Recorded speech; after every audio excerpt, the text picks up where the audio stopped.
Okay, so I should definitely be asleep at this time, but I was doom scrolling and I got a little bit of tea and I'm just going to share it with you guys. So a video pops up on my feed where it's a teacher and she's talking about how she works for Fort Worth Independent School District in Texas, and I think she was being interviewed and she was just talking about, like, you know, what they go through, how they don't have a curriculum, how it is for the teachers, and she talked about how they are now at risk of being taken over by the state. So that means that they have due to like their, you know, failing grade, you know, as a school district or whatever. I don't know if it was just that school or if it's a school district in general, but they're at risk of being taken over by the state.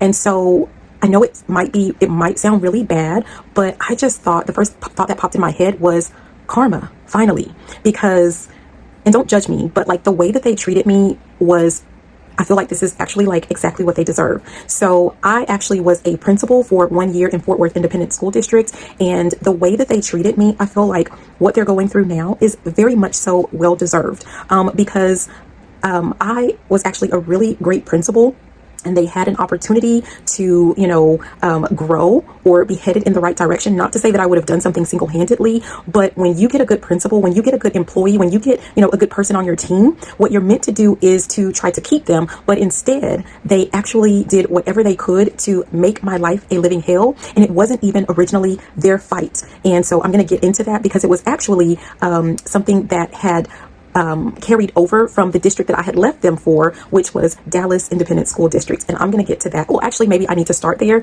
so that you guys can kind of get a more accurate picture of like what happened to me. So I went to Dallas Independent School District when I decided to go from teaching. I was a Spanish teacher and I decided to become an administrator. I got in there like under a principal fellows program under the leadership of like Mike Miles, who from what I've seen, he's like a superintendent in Houston ISD. I think they have like their own drama. So I don't know a lot about it, you guys. I actually don't even live in Texas anymore, but I was hired under that program, and it was actually like I didn't know anyone. I didn't sleep with anyone. It was just basically off of my own merit. That's how I got into the actual program. And that's important because Dallas Independent School District, like a lot of school districts, you know, a lot of the ways that you get in is like through, like, you know someone, or, you know, you really know someone, and that's how you kind of move up, you know, and not to say that everyone does that, but that was like their past history of like how you move up within the district. Well, I didn't know anyone. I am more of a loner. I wasn't even from the area. So yeah, but I got in. I was in that program for about a year. I'm sorry, for half of a year, and I was promoted to assistant principal, and I was an assistant principal at an elementary school for a year and a half. So then I became a principal at an elementary school, and it was a failing campus, right? So because, you know, it was a failing program, and that was kind of the purpose of the fellows program. It was to like kind of turn around. It was more like being a turnaround principal. So turning schools around that are failing. And my first year there, under my leadership, the school went from failing, and we got off of that little failing list. There was like a failure list, and we got off of that my first year as principal. Not to mention my first year as principal, I was actually pregnant and all of that. So I had a lot going on. And I am also going to say that every year that I was there, like year 2 under my leadership, the campus, we actually got like some distinctions. So meaning that we were excelling in certain areas for the state accountability, right? And then my third year, even though it was a really tough year because I was going through, and I'll talk about it, but, you know, being harassed, being bullied by the assistant superintendent and all of her, you know, lackeys, you know, under her, including my boss, my boss's boss, and then above my boss's boss was the assistant superintendent, who I believe now is the superintendent, Stephanie Elizalde, right? And so for some reason, when they moved to switching out the superintendent, they went back to like another superintendent that they had previously. And I guess they were going to, like, I don't know, Dallas Independent School District, I don't know if they still do this. And just based off of my observations, it was like, you know, if there was, it was all about race, right? So depending on the race of whoever is in charge or the beliefs of the person who is in charge, like that lets you know like who the favorites are going to be when it comes to like the central office and the principals, right? So I think they were deciding to go in another direction, or I have no idea, you guys, like why I would attract the hatred of like my boss's boss, because for some reason she had her eyes set on me.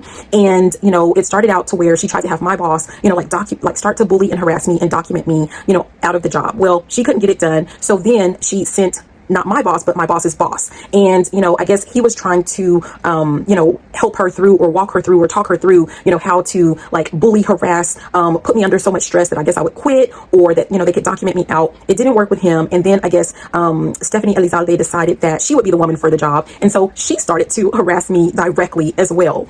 And, the reason that I don't have a problem with saying names is that just know, like, I have ADHD. And so people with ADHD will know, like, we keep everything. We keep all text messages. We keep all emails. We keep all paperwork, all documentation. So, like, at no point can someone come and say, oh, she's lying, or, no, I keep all of that. So anyway, so she started to, like, it was like, they're harassing me, they're bullying me, they're trying to like put a lot of pressure on me. Like, it was so weird, because why would you bully and harass somebody that's actually getting you results, right? Like, and it was so bad, and it was so obvious that they didn't really have a reason to target me, that, they even, like, the school district was all about, like, data-driven instruction, everything was about the data doesn't lie, data-driven instruction. And when I pointed out to them, like, well, but if we are, a data-based district, my data shows that, I am making progress every year on my campus, that I'm doing a good job, based off of the data. And it was so, like, they wanted me out so bad for whatever reason, that Stephanie Elizalde, she actually looked at me and she was like, not everything is about the data. And I'm like, what? Like, where is that coming from? I kid you not. I don't know any of them personally. So it was just really weird to me that it was like, they took something personal and they made it their mission for me to be like removed from the district, or removed as a principal, or, I don't know. I don't know if they felt like maybe I wasn't old enough, I wasn't experienced enough. I don't know if they felt like I didn't deserve it because I didn't know anyone, because I really didn't, like, at one point the actual superintendent, had come to the campus, and this is not Mike Miles, like, he was already gone at this point. It was Dr. Inahosa, who was the superintendent, and he was questioning me, like, trying to figure out, like, who I knew and how in the heck did I get hired into the district. And after that, like, that's when, I don't know, but anyways, it doesn't matter. So they really had it in for, like, in their head that I needed to go for whatever reason, and it's irrelevant. But rather than just say that, or rather than say we don't want you at this campus, like, they just, I don't know if anyone has ever been like bullied at work, like, you know what I'm talking about, right? It was very stressful. And even under all of that pressure and all of that stress, my campus, by the end of the year, we still grew yet again. But so basically, because I had already been there for several years, they were not able to just simply fire me, like, for no reason whatsoever. That would look really weird. So what they did was, and I wasn't the only one, but they decided to, like, they were going to reassign people, which they have a right to do, because when you're a principal, even when you're a teacher, you don't work for that school, you work for the school district. And so what they did was, like, they reassigned some principals, and some of us had no job whatsoever. Like, we weren't told, like, they were like, oh, we're still trying to figure it out, right? And they didn't tell us, like, where we would be. Some people quit, some people took demotions. I don't know, but basically I had to report to work every day. So school is already out at this time, but I still work, after the students and after the teachers leave. So I had to report to work. I still have pictures. Like, I took pictures of myself in this room, but, and they would have us, like, in this room, and we would just sit there all day doing nothing. Or, like, they would send, like, little petty menial tasks or something like that. So we would have, like, work to do. And really, my assumption is that it was meant to be like a humiliation ritual type thing. Like, again, like I said, some people accepted demotions, some people went ahead and quit. So it was either for us to feel humiliated, or it was for us to be, like, in such fear that we went ahead and, left or accepted, like, the demotion. So that's what I'm assuming that it was for. Well, I didn't accept it. I wasn't even offered a demotion or anything like that either, because what reason would you have to demote me? And so I actually did, though. I applied for a job in Fort Worth school district, and I got the job, right? But before leaving, I put myself on the agenda for a board meeting to speak to the board. And so what happened was, I never planned to go to that board meeting, you guys. I was over it. I didn't care. It really, like, I was just ready to move on. But I did think it was kind of funny. It may have been a little bit childish, but I signed up to speak about workplace, hostile work environment, or workplace bullying, or something like that, right? Now, the assistant superintendent at the time, Stephanie Elizalde, she took it upon herself. The way that it was relayed to me was, they took it upon themselves to have different principals, assistant principals, just different people to come to the board. I guess it was meant for damage control. So they had all of these people stand up and talk about how great Stephanie Elizalde was, and how great the district is, and how smooth the transition has been with, them rearranging or moving people around, and how people were so honored and, grateful that they were, like, given their new assignments as, being demoted or, whatever. Like, so all of these people get up to speak, but keep in mind, that was because they were trying to get in front of me getting up to speak about the hostile work environment and tell, my story. I wasn't even there, right? And so what was relayed to me about that because I wasn't there for that, right? I was at home relaxing. And so what was relayed to me by a coworker was that, the board is like looking around at these people like, what's going, like they're looking around like, am I being punked, right? Like they're wondering like, why are y'all getting up and talking about this? Or like, what's going on? They're looking at Stephanie Elizalde like, what the heck is going on? And so apparently she was embarrassed, and allegedly, I'm going to say allegedly for this one because I don't know if she said it or not, but what got to me was allegedly she sent a message that basically no one makes fun of or no one embarrasses Stephanie Elizalde or Dallas Independent School District and gets away with it. So that was a message that allegedly was meant for me to receive because that had to have been like pretty embarrassing, I suppose. I mean, but come on, like you have been bullying and harassing me basically for no reason, right? So surely you can handle a little bit of embarrassment. But so that message got to me. I didn't think anything of it. I'm like, oh, okay, whatever, ha ha ha.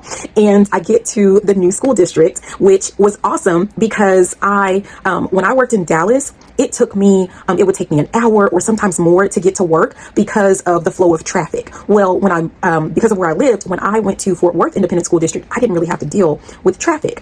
And so I get there, and, everyone seems like pretty excited that I'm there because keep in mind, I actually have a track record of success. I wasn't just a principal for principal's sake, right? I wasn't a brand new principal. I actually had, a track record of success, and not to mention the school that I was principal at and assistant principal, they had a high bilingual population, just like the one that I was going to in Fort Worth. And I am bilingual, right? So I speak Spanish fluently. So of course they were excited. My boss, I met my new boss and he seemed to be excited that I was there. He was really nice.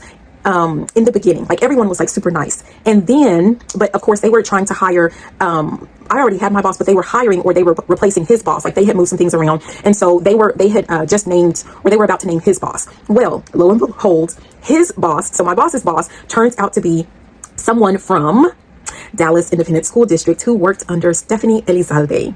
Yeah, you can already figure out like where this is headed. So while I'm in Fort Worth Independent School District, not the executive director, I don't know what his position was in Fort Worth, but my boss's boss here in Fort Worth, Independent School District, is Raul Pena, who worked under Stephanie Elizalde, and he picked up right where she left off.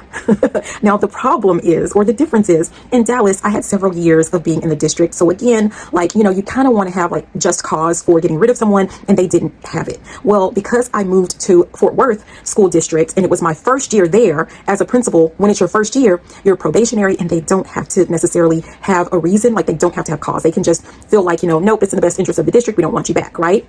And so he started out with picking up with like the bullying and the harassing, the being on the campus excessively, even though like the person who is supposed to be on my campus and coaching me, it should have been my boss, but instead it was my boss's boss who came from Dallas Independent School District, because of course they are like, and I say they, but I guess, I was kind of trained as well. But in Dallas, like you are well trained in like how to get rid of people, right? And so I guess he felt like, he needed to go ahead and take care of it himself, because maybe he felt like, they didn't really have what it took in Fort Worth yet, because, I don't know, they probably had different cultures. I wasn't there long enough to find out because I didn't even finish the entire school year because I was placed on leave, not for any particular reason. I was just allowed to go home early, which I didn't care because I got paid, and I already knew that they were not going to renew my contract. Actually, and let me just go ahead and say, and even though I was bullied and harassed my first year at that first and only year at that campus, it still grew from its previous year. So yeah, obviously I still work good under pressure. But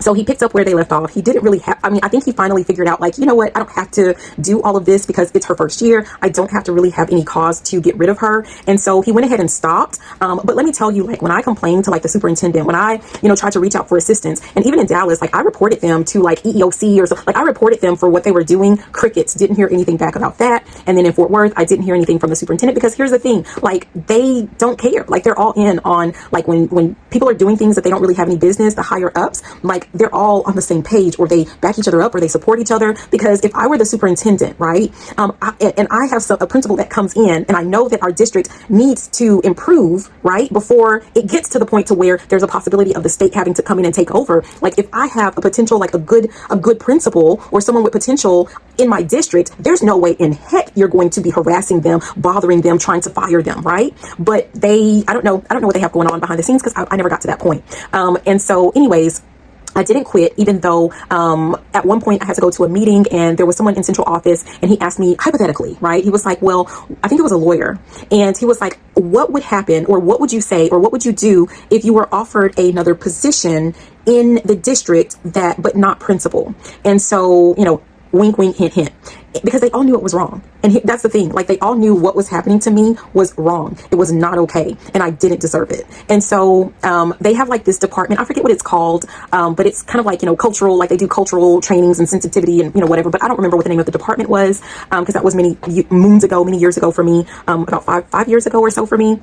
And so I told him I wasn't going to be interested, because here's the thing, my actual track that I was set to be on, that I had for myself, the goals that I had for myself, and the reason why I worked so hard and made sure that I got results, like my plan was to be a principal and to move up to central office and to eventually, become a superintendent. Like that was the track that I had set or laid out for myself. And that dream was essentially like shattered, torn apart, whatever. Like I get physically and mentally ill when I step into it. Whenever I try to go back into education, it's almost like PTSD. Like I have that type of response of anxiety, depression. Like I can't do education at all because I went through years of what felt like torture, right? And so anyways, but it was even on video, like where they didn't renew my contract. It's not fired, but they didn't renew my contract. And, like there was a board member that brought it up for me to be non-renewed, head down, can't make eye contact, because that person didn't know me. The person that was over my campus was out sick. So they did it when the person on my campus that was in charge of like my area in Fort Worth ISD was like sick, right? And he had been sick for a while. I don't even think I had an opportunity to meet him or anything like that. So they were very strategic in what they did and how they did it. So someone from another district or division is the one that, made the motion, and, someone seconded the motion. None of these people knew me. None of these people spoke to me. None of these people knew anything about me whatsoever. None of these people tried to find out what was going on. None of these people had any type of empathy or concern or care. None of these people asked any questions about it. And you knew that they were wrong, because every last one of them, like they were super quiet while they were doing it. And it's on video, and they had their heads down and they looked really nervous, and you could tell that they knew that what they were doing was wrong, but they did it anyway. And that's why I say, sounds like karma, that Fort Worth Independent School District is going through, this stress and the strain of like being at risk for being taken over by the state. And that's what happens when you make decisions out of sheer pettiness, right? Like that was completely petty. They were finishing up a fight that wasn't even theirs. It came from a completely like another school district. They didn't ask any questions. They didn't try to find out why.